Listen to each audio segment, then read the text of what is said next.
এবং দেখেন আপনার শরীরের ফিটনেস কিভাবে এটা ঠিক রাখে, এটার জন্য অনেকে দেখেন যে পেটের ভুঁড়ি বের হয়ে যায়, পেটটা বড় হয়ে যায়, পেটের ভুঁড়ি বের হয়ে যায়, ঠিক আছে? তো তাদের জন্য তাদের কখনো পেটের ভুঁড়িও বের হবে না, পেটও বড় হবে না। আপনি যদি এই সুন্নাতটার উপরে জাস্ট 2 সপ্তাহ আমল করেন, 2 সপ্তাহ যদি আমল করতে পারেন, খেয়ে দেখেন, 2 সপ্তাহ যদি আমল করেন, আশা করি আপনার এই পেট বাড়া, ভুঁড়ি এগুলো আস্তে, আস্তে নিয়ন্ত্রণে চলে আসবে। আপনি নিজেও বুঝতে পারবেন। আপনি নিজেও বুঝতে পারবেন যে আসলে এটা খুবই আমাদের জন্য উপকার। যে আপনি যখন এইভাবে বসবেন, 2 হাঁটু উঠায় যখন বসবেন, শুধু বসলে হবে না।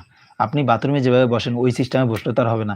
আপনি বসবেন, বসার পরে আপনার যেই এই 2 হাঁটুর রান যে আছে, 2 হাঁটুতে যে রান আছে, এই রান দিয়ে আপনার পেটে চাপ দিয়ে বসতে হবে। হালকা করে মানে পেটের মধ্যে এরকম চাপ দিয়ে 2 হাঁটু তুলে চাপ দিয়ে যখন আপনি বসে উক্কা-উক্কি ভাবে যেটাকে বলা হয়, মানে উপরাউপরি বসে কিছুর মধ্যে বসবেন না, ফিরাতেও না, কোনো কিছুতেই না। ঠিক আছে? এরকমভাবে বসে যদি আপনি জাস্ট 1 থেকে 2 সপ্তাহ আপনি খানা খেতে পারেন, হ্যাঁ? এক আপনার সুন্নত আমল হলো। আর যদি মনে করেন যে ধরো এটা সুন্নত না, আমি আমার শরীর ডায়েট কন্ট্রোলের জন্য আমি এটা করছি, এটাও মনে করে আপনি করেন। সমস্যা নেই তো। আপনি যদি এটা করেন দেখবেন যে আপনার ফিটনেস, দেখবেন যে আপনি নিজে বুঝতে পারবেন যে আপনার পেটের ভুঁড়ি কমেছে, আপনার পেটটা যে বেড়ে গেছে এটা কিছুটা নিয়ন্ত্রণে আসছে। এরকম করে যদি আপনি খেতে থাকেন তাহলে দেখবেন যে পুরোই নিয়ন্ত্রণে চলে আসছে। বুঝতে পারছেন? আপনার ফিটনেস একেবারে ঠিকঠাক। বুঝতে পারছেন? তো বিষয়টা হচ্ছে এরকম।